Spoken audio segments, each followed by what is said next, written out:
дауыс бар дейді, естіліп тұрған сияқты. Енді 16-да 8-ді мен түсінбей тұрмын сізді, не жайлы айтып жатқаныңызды. Жақсы. Өте қуаныштымын, қыздар. Өте қуаныштымын.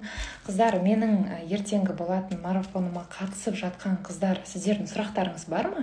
Вот сұрақтарыңыз болса, нақты қойыңыздар. Сол сұрақтарға жауап берейін, өйткені группада көп қыздар түсінбей жатыр. Соны өзім прямойға шығып, сіздерге түсіндіргім келді. Сол үшін шығып отырмын. Ертең басталатын группадағы қыздар барсыздар ма осында?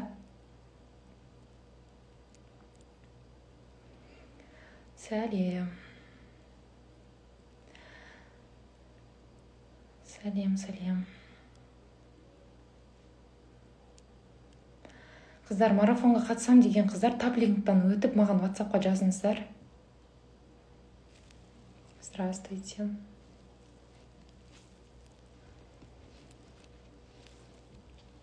Арықтау марафоны, дұрыс тамақтану марафоны. Қыздар, сіздер күні бойы суретке түсіргенде, сіздер бір рет жалпы барлық продуктыларды, жаңағы бүкіл тағамдарды бір рет қойып, соның барлығын бір рет түсіріп алсаңыздар, соның өзі жеткілікті. Бармыз дейді, өте қуаныштымын.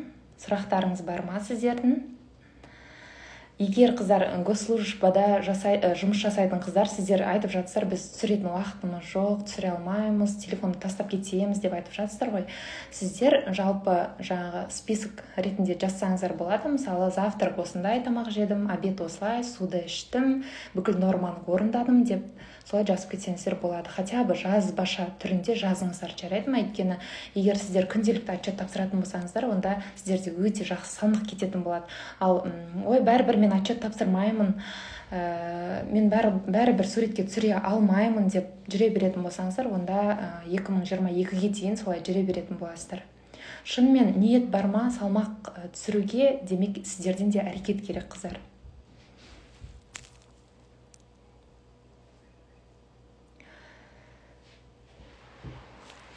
Сіз интервальное голодание туралы айтып жатыр екенсіз ғой? Жоқ, қыздар, менің марафонымда мен ол интервальное голоданияны құптамаймын. Қарапайым күнделікті тамақ, дұрыс тамақтану, ең бастысы калориясы аз болса, салмақ тастау үшін калорияны азайту керек. Ал салмақ қосу үшін калорияны көбейтсеңіздер, өз салмақ қосылады.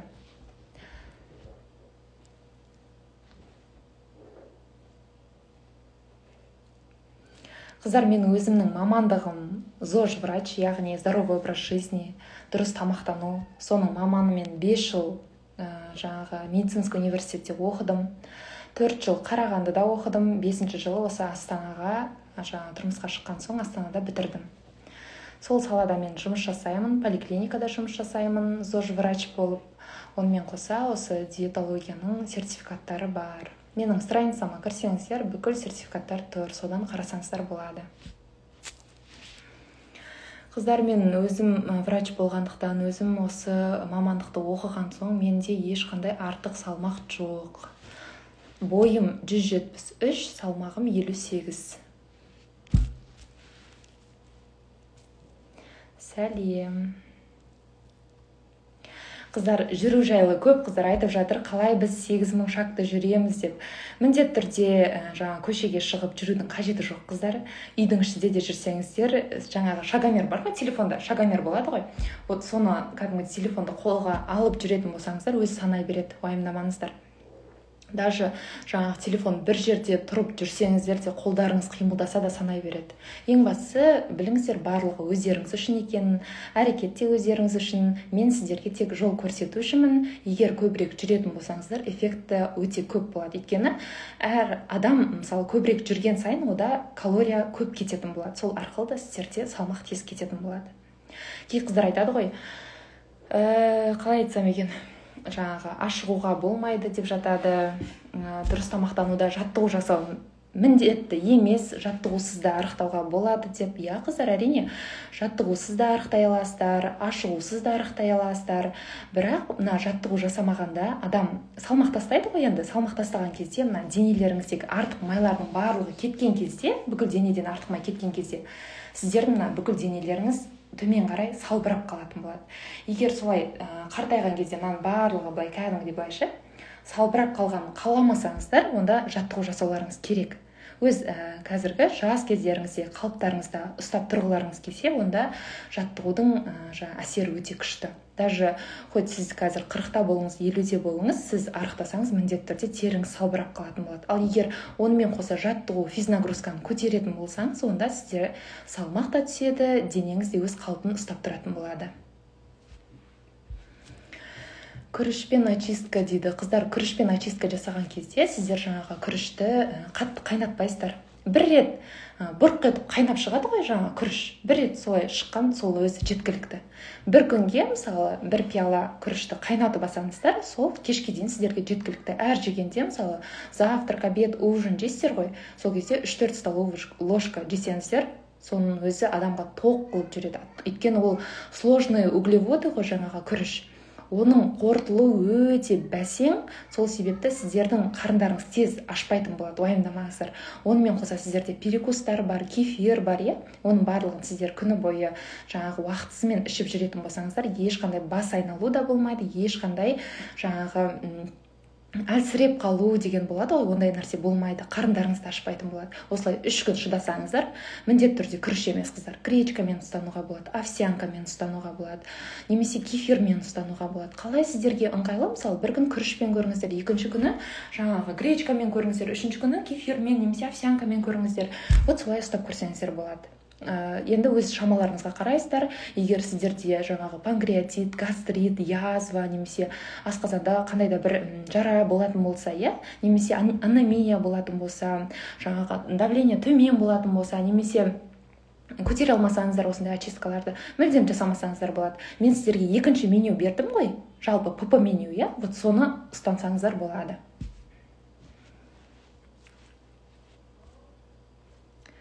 Так, мына жерде қыздар, беттің массажы менің жаңағы YouTube каналымда тұр. Мен өзім қалай жасадым, қалай жасау керек, міндетті түрде жасау керек. Өйткені менің марафоныма қатысқан қыздардың барлығына мен ол массажды беремін.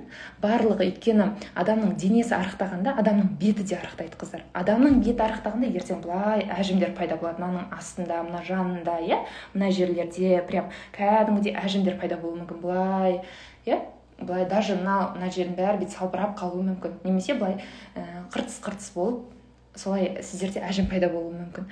Соның барлығы егер болмасын десеңіздер, күнделікті бетке массаж жасау керек. Ал қалай жасау керек екенін мен сіздерге YouTube каналымда көрсетіп қойдым. Прям жасап көрсеттім.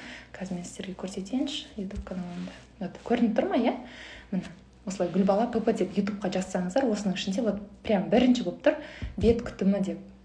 Көрдіңіздер, Вот.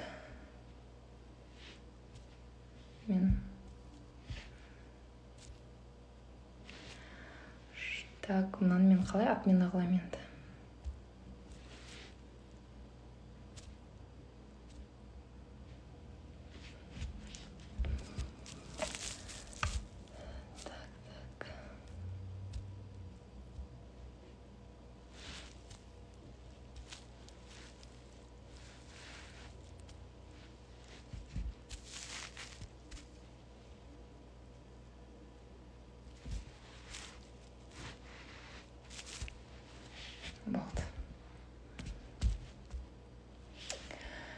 Көрінді, сіздерге? Так, сізде күрішпен ашықтырасыз ба? Қыздар, менде күрішпен ашығу бар. Қыздар, ашығуға болмайды дейді. Енді әр диетологтың өзінің ұстанымы бар. Кім қалай арықтата алады адамдарды, денсаулығына зиян келтірмей, ең бастысы солай арықтата береді ғой. Так, қыздар, мен бетке массаж жасағанда мен кокосовое масло. Мен постоянно кокосовое маслоны аламын да, бетіме массаж жасаймын, шашыма массаж жасаймын. Прям шашым кәдімгідей эффект болады екен, жылтырап тұрады. енді сіздерге көрінбеуі мүмкін, білмедім, енді өзіме жақсы көрінеді. Шашым кәдімгідей бұрын байқайтынмын, прям шашым көп түсетін. Особенно после родов менде прям көп түсті, кәдімгідей прям куча-куча болып. Вот сол майды алдым, прям аптасына 2 рет жасадым, кәдімгідей массаж для волос жасадым. И содан уже менде басылды. Қазір шаш түсу деген менде жоқ. Иногда болады, мысалы мен шашым күйдірілген ғой алдын, иә? Күйдірілгенде мына ұштары кейде жаңағы күйген жерлері сынып кетуі мүмкін, мынандай болып, иә? Бірақ мына түбінен шаш түспейді. Сол себепті сіздерге де қолдансаңыздар болады. Кәдімгідей кокосовое маслоны алсаңыздар болады. Мен кокосовое маслоны көрсетейін. Қараңыздар. Мен осылай мына жерде 1 килограмм 250 грамм. Мен осылай үлкен қылып алып аламын, өйткені мен тамақ жасаған кезде де осы кокосовое маслоны, даже мен тамақты қуырамын да осы кокосовое маслоға. Мына жерде көп сұрақтар, қыздар, мен әлі оқып үлгере алмай жатырмын, қазір жауап беремін, жарай ма? Сосын осы кокосовое маслоны мен тамақ қуырған кезде қолданамын, жаңағы бетке массаж жасаған кезде қолданамын. Мен мысалы енем бар, енемнің аяқтары бар ғой, аяқтарында мынандай тез кеуіп кетеді. Аяғы, ерні, жаңағы қолдары шылжытса етіп ше, беттері прям көрінеді. Соның барлығына мен жаңағы майды кәдімгідей қолданамын. Сонда ол эффект өте күшті. Прям кәдімгідей жаңағы майдың әсерінен жаңағы аяқтың қыртыс-қыртыстары бар ғой, табан жарылуы. Вот сол нәрсе уже жоқ. Қазір Құдайға шүкір бәрі жақсы. Содан және де қолдары влажный, кәдімгідей прям бүйтіп ұстасаң мягкий, андай не емес та, қатты емес, мягкий кәдімгідей. Сондай эффекттері бар. Енді өздеріңіз көріңіздер, мен осы тұрысын 1250 граммын заказ беріп алдыртам, 5000 теңгеге алам. Бұл жерде сыртында байқасаңыздар, кәдімгідей үлкен бачок қой. Осы бачок маған где-то 4-5 айға спокойно жетеді өзіме. Өйткені мен тамаққа қосамын, кәдімгі торттарға қосамын, выпечкаларға қосамын, бірнәрсе қуырсам қосамын, жаңа шашыма, бетіме по отдельности бай салып аламын да, өзіме керек жаңағы мөлшерде. Солай қолданып жүрмін. Өте такой экономный вариант дейді ғой. Вот солай, қыздар. Заказ беріп, сіздер де алдырсаңыздар болады. Басқа жерлерден көрдім. 200 миллилитрі 3000 теңге, 2000 теңге дейді. Ол өте не экономно. Сіз оның жаңағы сыртындағы посудасы мен маркасына төлеп жатсыздар. Ол ақшанышы доставкасына жаңағы төлеп жатсыздар. Бірақ лучше осылай на пластиковый посуданы мен ұстап тұрғаным. Сол пластиковый посудамен ағам әлде қайда ыңғайлы. Өкшем, вот, видите, вот өкшем трещина бола береді. Вот көрдіңіз ба, осы маслоны сізде алсаңыз болады. Немесе маған дайректке жазсаңыздар болады, егер керек, қыздар, иә, мен сіздерге номерін бере аламын, жаңағы кокосовое масло сататын қыздың. Өте арзан. Ол қыздың инстаграмы жоқ, ең бастысы. Мен оны жаңа интернет кәдімгідей іздеп таптым. Олар Израильден доставка береткен, сол жақтан келеткен жаңағы май. Кәдімгідей үлкен бачок болады ғой, сонда бачоктармен келеткен. Ол маған солай құйып берді. Соны мен 5000 теңгеге, жаңағы скидкасымен 5000 теңгеге алып жатырмын. Егер ол инстаграм ашатын болса, ол да бағасын көтеріп жіберуі мүмкін, енді білмеймін ол жағын. Керек болса берем әрине. Сол, қыздар. Заказ беретін қыздар өте көп, қыздар. Маған дайректке жазасаңыздар, кейін номерін жіберем, көрсем. Я немесе номерін тастап кете салайын, мен мына жерде печатать ете аламын екен.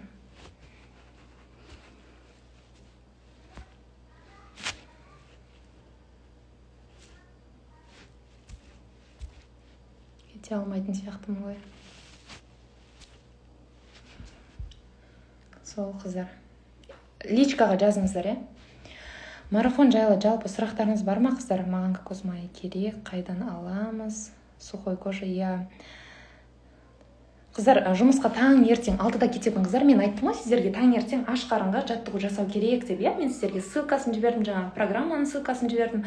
Сол программамен сіздердің уақыттарыңыз көп кетпейді, қыздар. 10 минут. 10 минут ерте тұрып жасап кетіңіздер. Жаңа завтрактарыңызды ішіп, солай жұмысқа шығып кетіңіздер. 1 сағат ерте кетесіздер ме, 1 сағат ертерек тұрыңыздар. Жарайды ма? 3 күннен соң міндетті түрде сіздерге меню беріледі, қыздар. Еш уайымдамаңыздар, қарапайым, кәдімгідей тоғыз жүретін сіздерге ПП меню берілетін болады. Еще көптеген мен ПП рецепттер өзім видеоға түсіріп, өзім жаңағы сіздерге беріп отыратын боламын, уайымдамаңыздар. Жаттығулар бар ішінде. гель жағуға бетке болады әрине. Любой қыздар май жақсаңыздар болады, гель жақсаңыздар, крем жақсаңыздар, қандай немен қолданасыздар сонымен жағыңыздар. Бірақ міндетті түрде қыздар менің марафоныма келгендіктен 30 күн ба 30 күн бойы жаңа беттеріңізге массаж жасап жүрсеңіздер, сіздердің беттеріңіз кәдімгідей ровно болып жаңағы арықтайды. Еще ешқандай әжім еш нәрсе болмайды сіздерде. При беременности диета ұстауға жоқ қыздар. При беременности сіздерге ашығуға болмайды. Күрішпен, гречкамен ашықпайсыздар. Сіздерге отдельно меню бар. Мен марафонда менюді міндетті түрде беріп те жатырмын. Оны мен марафоныма қатысып жатқан қыздар біледі. Таңғы жаттығуды таңертең аш қарынға жасайсыздар. 2 стакан жылы су ішесіздер. Жылы су болғанда қыздар қайнатылған су ішудің қажеті жоқ. Кәдімгідей комнатный температурадағы су бар ғой, үйге құйып қойыңыздар, немесе фильтрға құйып қойып қойыңыздар. Соны 2 стакан ішіп алыңыздар. Немесе сәл жылы су құйып жіберіңіздер ішіне. Бірақ қайнатылған суды ішпей ақ қойыңыздар. Егер емізетін болсаңыздар, баламның іші ауырады десеңіздер, онда қайнатылған су ішсеңіздер болады. Ал егер барлығы өздеріңіз тек өздеріңіз ешкімді емізбесеңіздер, өздеріңіз үшін жүкті әйелдерсіздер, фильтрдің суын ішкен абзал. Өйткені фильтрдің суында минералдар өте көп. Минералдар қайнаған кезде барлығы уже жоқ болып кетеді, өзінің құнарлылығын құртады. Сол себепті жаңағындай фильтрдің суын ішкенде ішінде бүкіл минералды тұздар барлығы сақталады. Эффектно.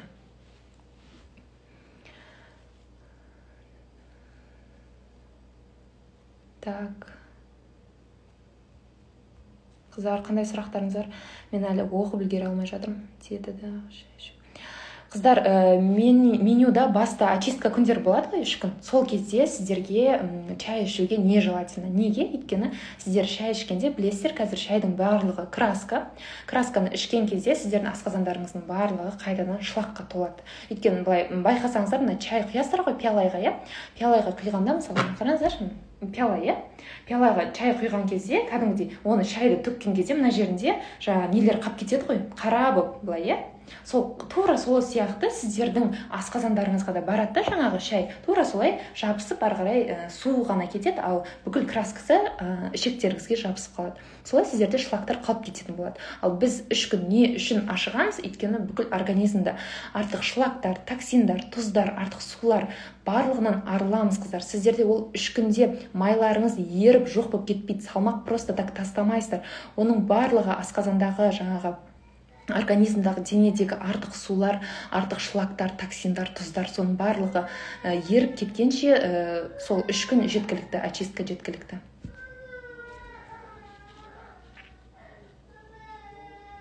Марафон қыздар таңертең басталады. Қатысатын қыздар маған WhatsApp-қа жазыңыздар, таплинк арқылы WhatsApp-қа өтіңіздер де, сол жерде марафонға қатысқым келеді десеңіздер. Пока бағасы 1500 теңге. Сосын 3000 теңгеге ол көтеріледі қыздар. Пока скидкамен үлгерсеңіздер, үлгеріп қалдыңыздар, үлгермесеңіздер, маған ренжімеңіздер. Шайды суық сумен тексеруге болады. Суық су құйғанның өзінде краскасы шығатын шайлар бар. Енді ол оригинал, не оригинал, ол жағымен мен не спорю қыздар. Келесі марафон таңертең басталады. Жеке қатысу қыздар 5000 теңге. Жеке жаңағы контроль, оның барлығы жеке болады. Жеке мотивация, күнде ол жерде салмақ жіберіледі, ал общий группада аптасына 1 рет салмақ жіберіледі. Срыв жасамас үшін қыздар, мысалы, қонаққа барсақ не істейміз деп айтып жатады көп қыздар, Қонаққа барған кезде, барар алдында үйден шыққан кезде міндетті түрде 2 стакан су ішіп алыңыздар. Сосын жаңағы барған кезде бірден тамаққа бас салмаңыздар, міндетті түрде жаңағы салаттар болады ғой, овощной, помидор, огурцы болсын, капуста болсын, сәбіз болсын, свекло болсын, сондай салаттардан көбірек жеп алыңыздар да, сонда уже асқазанға бір нәрсе барады. Сол кезде уже сіздерге жаңағы срыв жасамаудың бірде-бір себебі болады. Көп жегілеріңіз келмейтін болады. Жаңағы тамақты уже тамағып келеді ғой, сосын сол кезде уже көп жегілеріңіз келмей тұрады да, уже тойып тұрасыздар жаңағы сумен, жаңағы салатпен, соның өзі сіздерге п-п болып тұрады да. Ары қарай уже срыв жасамайтын боласыздар. Сосын міндетті түрде көбірек билеу керек. Егер көп салмақ кеткендерін қаласаңыздар, көбірек билеп, көбірек движение керек, көбірек жүру керек, көбірек жаңағы физнагрузки керек. Так, Бәрін түсіндім, бірақ қара шай ішпесем. Қыздар, 3 күн ғана ішпейсіздер, 4-ші күннен бастап шай ішуге болады, уайымдамаңыздар. Просто кей қыздар үйрене алмаймыз, басым ауырады, бір жерім ауырады дейді. Негізі байқасаңыздар, көп қыздардың шай ішпесе бастары ауырады, өйткені уже шайға олар кәдімгідей наркотик сияқты отырып алғанда, ал сіздер бір күн бастарыңыз ауырса, ой, басым ауырды деп сразу дәрі ішіп алудың қажеті жоқ, шыдау керек. 1-2 күн шыдасаңыздар, уже 3-ші күннен бастап бастарыңыз да ауырмайды, шай да ішпейтін боласыздар. Ал менің қыздарым жаңағы 3 күннен соң шай ішсеңдер болады десем, уже ой, Гүлбала ханым, үйреніп кеттік, рахмет сізге, шай ішпейміз енді деп өздерін тупыға үйретіп жатыр. Жоқ, қыздар, имбирь қатты қажет емес, бар болса аласыздар, жоқ болса маңызды емес, үйдегі бар продуктылармен жаңағы попаны ұстауға болады. Помидор, қияр, жаман су татиды жемесем бола ма? Қыздар, әрине помидор, қияр жеу міндетті емес, ол өз еріктеріңіз. Әрине сезон емес қазір. Үнемі тәтті жеуді қоя алмаймын. Қыздар, тәтті жегілеріңіз келген жағдайда міндетті түрде оны фруктымен замена жасасаңыздар болады. Сосын оригинальный кәдімгідей мед бар ғой, вот соны қолдансаңыздар болады. Чайға азырақ қоссаңыздар болады. Сухофрукты жесеңіздер болады, азырақ жаңғақтар жесеңіздер болады. Бірақ жаңғақ жегенде де қатты соленый болады, специальный кей жаңғақтар тұзы көп болады. Вот соларды не желательно, өйткені тұз организмде көп болған жағдайда сіздерде жаңағы су көп болады организмде, өйткені суды ұстап тұрады ғой тұз. Вот сол себепті организмде отек пайда болуы мүмкін. Тіркелу үшін қыздар таплинктен өтіп маған WhatsApp-қа жазыңыздар, мен сіздерді тіркеймін. Қыздар, мына қараңыздар, салмақ тез тастағаннан салмақ тез қосылып кетпей ма деп көп қыздар жаңағы сұрап жатады. Мен марафонымда былай қыздар, басында жақсы салмақ түседі, сосын ары қарай уже майлар кәдімгідей ериді ғой, сол кезде уже грамдап түседі. Бірақ сіздер сол май ерген сәтте 1 ай бойы сіздер ПП-мен ұстанасыздар ғой, сол кезде уже сіздердің асқазандарыңыз артық тамақ қабылдамайтын болады. Жайлап, ол мынандай асқазан былай кішірейеді, сосын артық тамақ қабылдамайтын болады. Ертең марафон біткен соң, егер өздеріңіз жаңағы ауыздарыңызға тықпалап бүкіл жейтінді де жемейтінді де бәрін тыға беретін болсаңыздар, онда мына асқазан қайтып былай жайылып кетеді. Ал егер өздеріңіз тойғандарыңызды сезіп тоқтатсаңыздар, мына уже артық салмақ сіздерде қосылмайтын болады, өйткені асқазан мынандай кішкентай болып тұратын болады.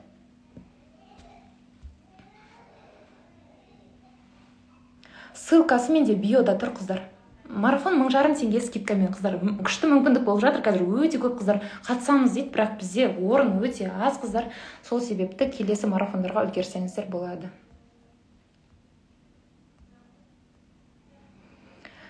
Так, мен мына жерден сұрақтарды көрейін.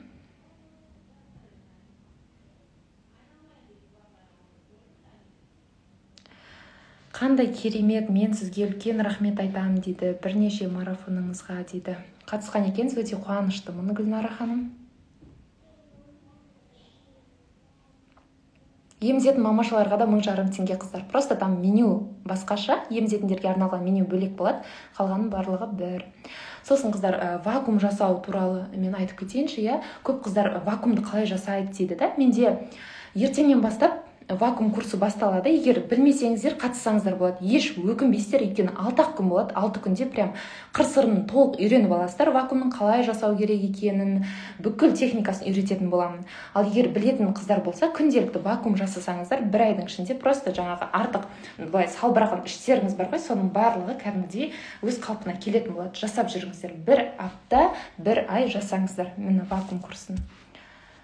Көрінбейтін шығар сіздерге, көрінбеуі мүмкін. Бүкіл техникасы, отчет міндетті түрде тексерілетін болады. Сосын қыздар, отчетты былай жібересіздер ғой, фотоколлажды қалай жіберем деп жатқан көп қыздар бар, мен осылай.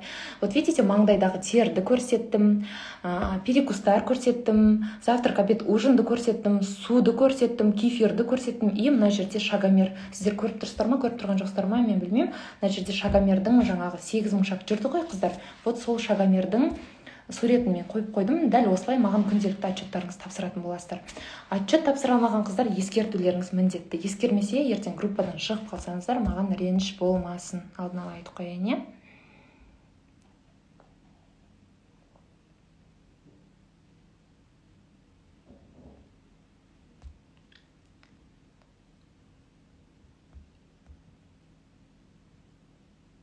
Калорияны қалай есептеуге болады деген программа. Қыздар, Play Market'тен там калькулятор калорий деген бар ғой, вот соны тартып алыңыздар, соның ішінде бар, соны жаңағы қолдансаңыздар болады. Бірақ әрбір тамақтың мысалы дайындалуына байланысты, жаңағы қалай сақталуына байланысты әртүрлі болады калориясы. Сол себепті 100% осындай калорияны мен тұтынып жатырмын деп сіздер айта алмайсыздар. Фотоотчет бересіздер әрине, егер бере алмасаңыздар, алдын ала ескертесіздер, вот мен марафонда отчет тапсыра алмаймын деп, мен соны белгілеп аламын, сосын сіздерден отчет сұрамайтын боламын. Теңге, 1500 теңге.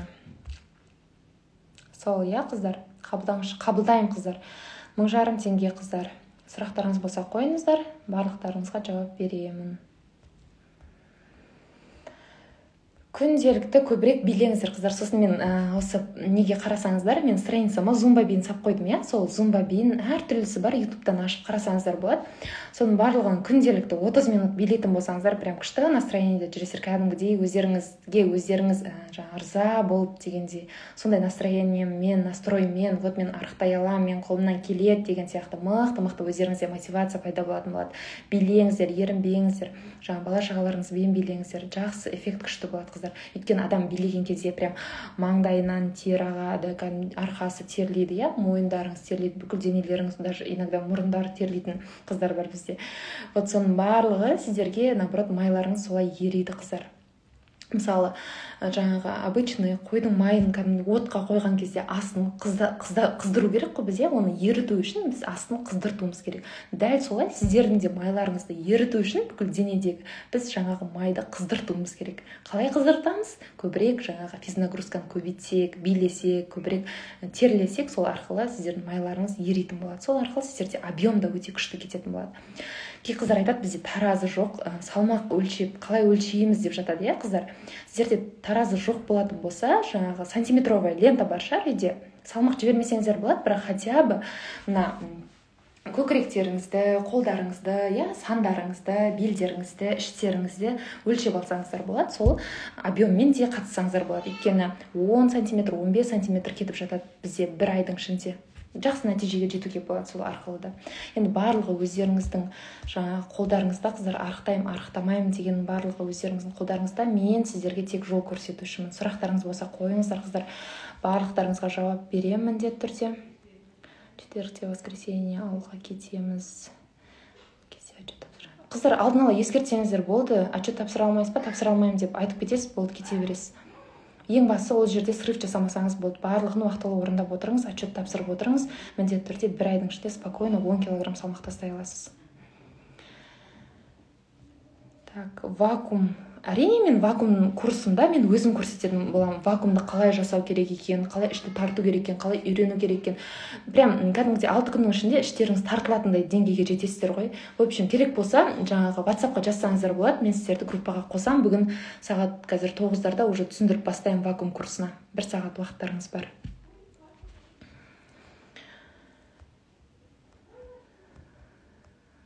Мотивация күшті дейді. Бағасы 1500 теңге, қыздар. Салмақ ертең таңертең жібересіздер, қыздар. Ертең таңертең бастайтын қыздар, ертең таңертең міндетті түрде салмақтарыңызды жіберіңіздер. Барлықтарыңыз жарайды ма?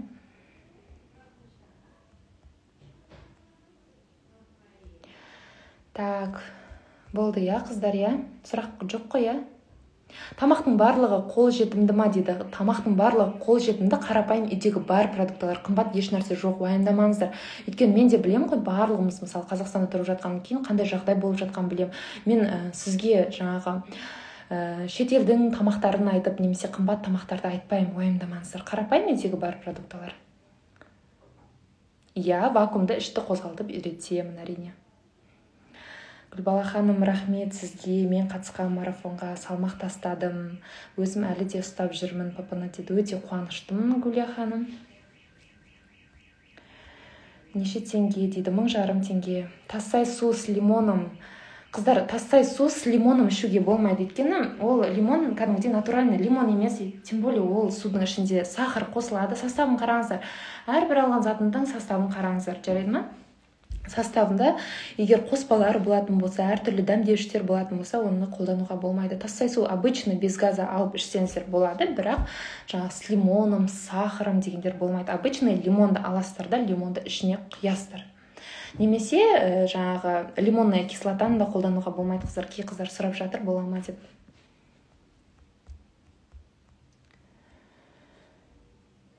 Так. Қыздар, етек кіріп кезде вакуум жасауға не желательно? Жасамай қойыңыздар, етек кіріп кеткен соң жасасаңыздар болады.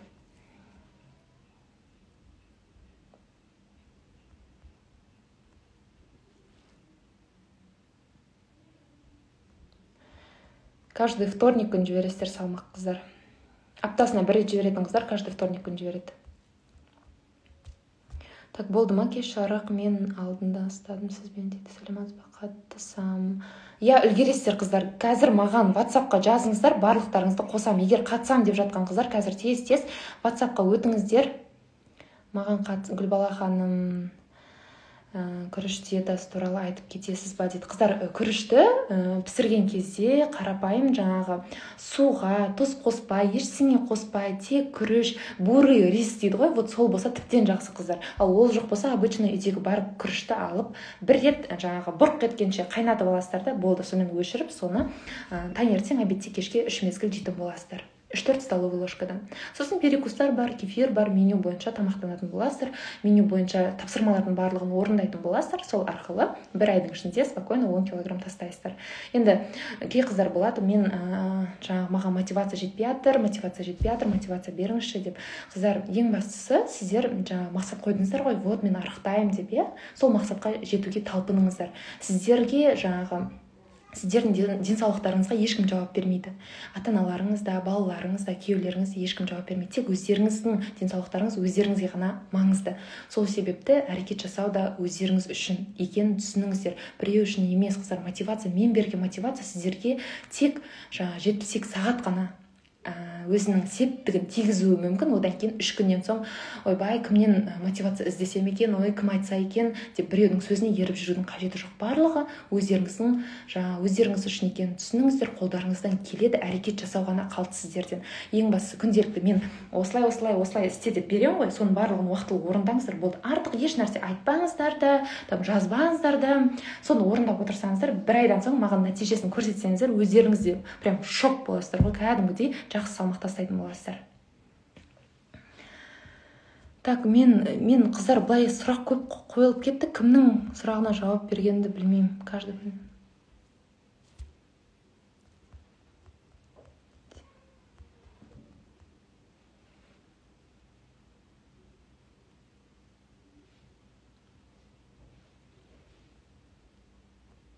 Етек кір кезінде вакуум жасауға болмайды. Сол, қыздар, қатыспау әркімнің өз еркінде. Қыздар, ең бастысы сіздерде арықтаймын деген ниет болу керек, күнделікті тапсырманы орындау керек. Біреу үшін істемейсіздер, өздеріңіз үшін істейсіздер. Сол себепті әрекетте өздеріңіз үшін екенін түсініңіздер. Мен сіздерге тек жол көрсетушімін, қыздар. Сол, сырғамды көріп қойдыңыз. Рахмет. Бет күтімі, қыздар, менде жаңағы YouTube-ға кіріңіздер, YouTube-ның ішінде тұр бет күтімі. Вот осы YouTube каналым Гүлбала папа деп. Салмақ тастаған соң салмақты бір қалыпта ұстап тұру үшін, қыздар, сіздер сол жаңағы ПП-ны бар ғой, 3-4 ай спокойно ұстауларыңыз керек қой, ПП-да жүрулеріңіз керек. Очистка керек емес, бірақ ПП-да жүрулеріңіз керек. Пока жаңа асқазандарыңыз бір қалыпта қайтадан асқазандарыңыз былай болып тұрған кезде қайтадан былай жайылып кетпеу үшін міндетті түрде жаңағы ПП-ны ұстап жүрулеріңіз керек. Енді мен айтпаймын ғой, ой, қандай тамақ жесеңдер де бір айдан кейін жеңдер, ешқандай салмақ қоспайсыңдар деп айтпаймын ба, дұрыс па? Сіздер өздеріңіз де оны біліп тұрсыздар ғой, оны 3-4 ай минимум ұстау керек. Сосын барып қана сіздердің салмақтарыңыз уже қалыпты болып қалады. Отчет беріп отыру керек, отчет тапсыра алмасаңыздар ескертулеріңіз керек. Ескертпесеңіздер, жаңағы бір күн болмаса бір күн мен группадан шығарамын. Очистканы күрішпен жасауға болады, очистканы жаңағы гречкамен жасауға болады, очистканы кефирмен жасауға болады, овсянкамен жасауға болады. Қалағандарыңыз немен қалайсыздар, сонымен очистка жасауға болады. Немесе детокс марафонға қатыссаңыздар болады. Детокста бүкіл смузилармен очистка жасап тастап жатырмыз қыздармен. Оларда 10 күннің ішінде 5 килограммдай салмақ тастап жатыр.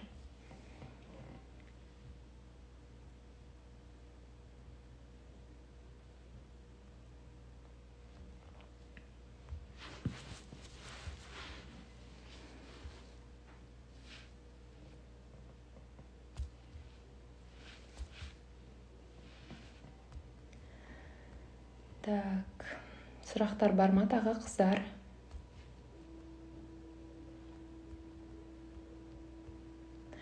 Ертең марафонға қатысатын қыздар, сіздер дайынсыздар ма? Сіздердің сұрақтарыңыз мен көріп тұрған жоқпын.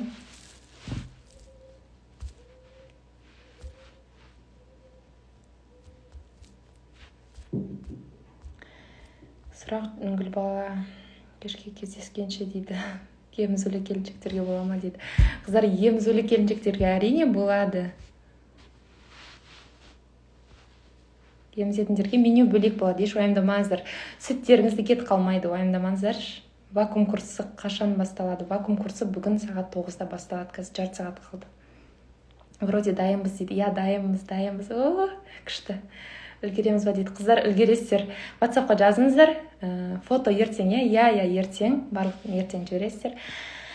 Дайынбыз дейді. О, Айдана ханым, Нұрғайша ханым, Ляззат ханым, Сулико дейді.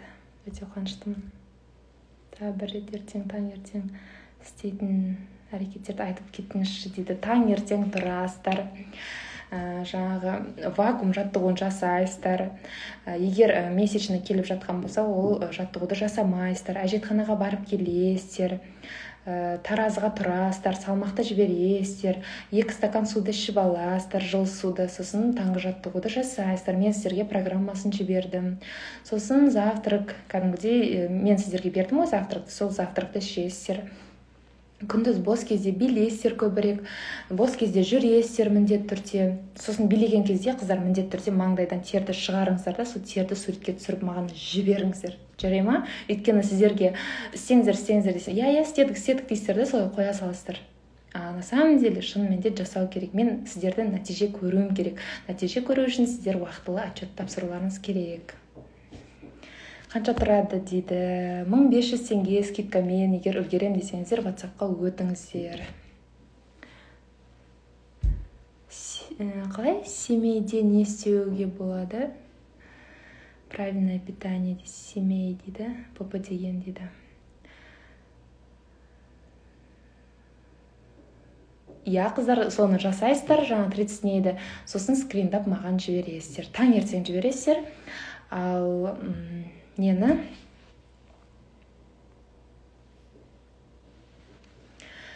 Ал бүкіл басқа салмақты таңертең, жаттығуды таңертең жібересіздер. Қалған ішіп жеген тамақты, биді, шапты, оның барлығын кешке сағат 8 пен 10-ның арасында жібересіздер. 1000 теңге дейді. Маған бола ма дейді. Әрине болады. Кімге болмайды? Барлықтарыңызға болады. 1000 теңге. Марафон 1000 теңге. Сол қыздар, басқа сұрақ жоқ па? Дайынбыз дейді. Өте кешарық дейді. Өте қуаныштымын. Барлықтарыңыз дайын болсаңыздар, сұрақтарыңыз жоқ болса, мен жаңа прямой эфирді аяқтайын. Жұлдыз ханым, қош келдіңіз. Өте қуаныштымын. Кім еркісі жоқ? Жоқ, мен қыздарым. Тек қыздар ғой, мен батальоным барлық қыздар, ер адамдары маған қатысып жатқан жоқ. 1 ай болады қыздар, 1 айға 1000 теңге. Сол тек позитивпен бастаңыздар қыздар, жарай ма? Ешқандай негатив ойламаймыз. Барлық қолдарыңыздан келеді, әрекет жасау ғана қалды сіздерден.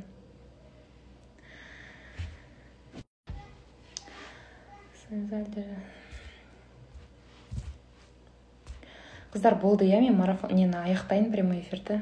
Бүгін кешкі сағат 9-да басталады. Қыздар, қатысам дегендер тез-тез WhatsApp-қа жазыңыздар. Күндіз жұмыстамыз дейді, қалай видеоға түсіреміз. Қыздар, жұмыстағы қыздар тек жазасыздар, видеоға түсірудің қажеті жоқ. Тек жазып отчет тапсырасыздар. Я тұзсыз күріш болу керек. Сәлем, Мөлдір ханым. Рахмет, барлығы түсінікті. Все, давайте, қыздар. Барлықтарыңызға сәттілік. Так.